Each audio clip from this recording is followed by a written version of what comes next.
1964, the South American Orthopedic Society, they met every 3 years, and the conclusion of their meeting was that they were doing really badly in scoliosis treatment in South America. And they came to the conclusion they had to invite some guru, some real expert, to come to South America and travel around and see the situation and tell them what to do. And they picked Dr. Moulton. He was invited back for the follow-up trip. But they wanted him to stay for 3 months. They wanted him to do clinics and surgeries and lectures. Well, he was chairman of the department. He couldn't spend 3 months there. So he said, I'll bring a young assistant along. And that was me. 46 years ago, you came to Brazil for the first time. Since then, you have been to Brazil 19 times. And in these 40 years, your active participation has contributed so that the spine group from Santa Casa of São Paulo could graduate 100 Latin American and 132 Brazilian doctors in the specialty of spine surgery.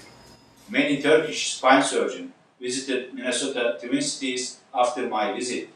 I strongly believe that Dr. Winter had a great influence on the advancement of spine surgery in our country and its current status. This endowment is very important for us as a spine surgeon who had the chance to learn and excel in our specialty. It is our turn, it's our duty to be able to help others. Our contribution today, it will help others to have the same chance all of us had to learn and to apply our knowledge for the care of our patients. We had a girl that came out of the slums of Sao Paulo, terrible curvature of the spine, 130-some degrees. She was going to die. So we did this big surgery on her. But the problem was, you go down there for 3 months or 2 months or whatever, and you don't know the result of the surgery, And it was so heartwarming when Dr. Moulton and I went back for the 20th reunion of our trip. They brought in several of the patients that we'd operated on 20 years before, and she was one of them. She and I had a problem because I didn't speak Portuguese, and of course she didn't speak English. And so we couldn't communicate, and this frustrated her so much that she told the nuns that ran the school at the Crippled Children's Hospital there, she wanted to learn English. So when she came back 20 years later, she brought her husband, her 2 kids, and speaking to me in beautiful English. And I said, oh, that's wonderful. Well, what do you do? You're a mother, I could see that. Oh, she said, I'm a translator at the American Embassy. I thought, that's it. I couldn't give you a better example. The thing that he has also left me with is the fact that he goes and spreads the knowledge about spine deformity surgery all over the world.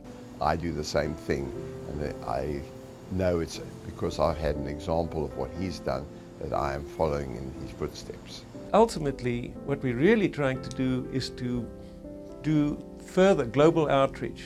We want to memorialize the efforts that he made in his life.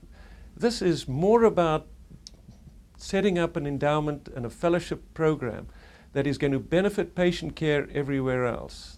Dr. Winter is the vehicle to further that. Our main message is to care for the patient appropriately and to the state of the art.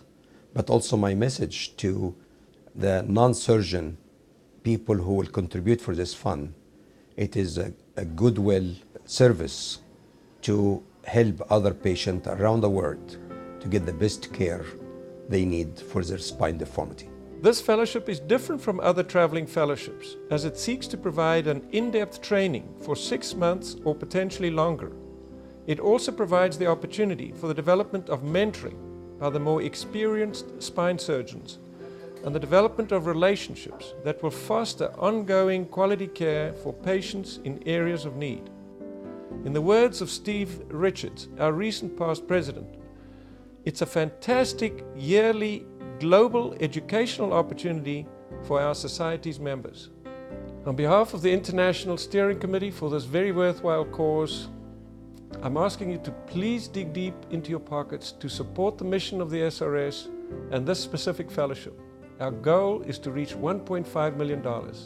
Please make a pledge today. Thank you for caring, thank you for your participation, and for those of you that have already contributed generously, thank you.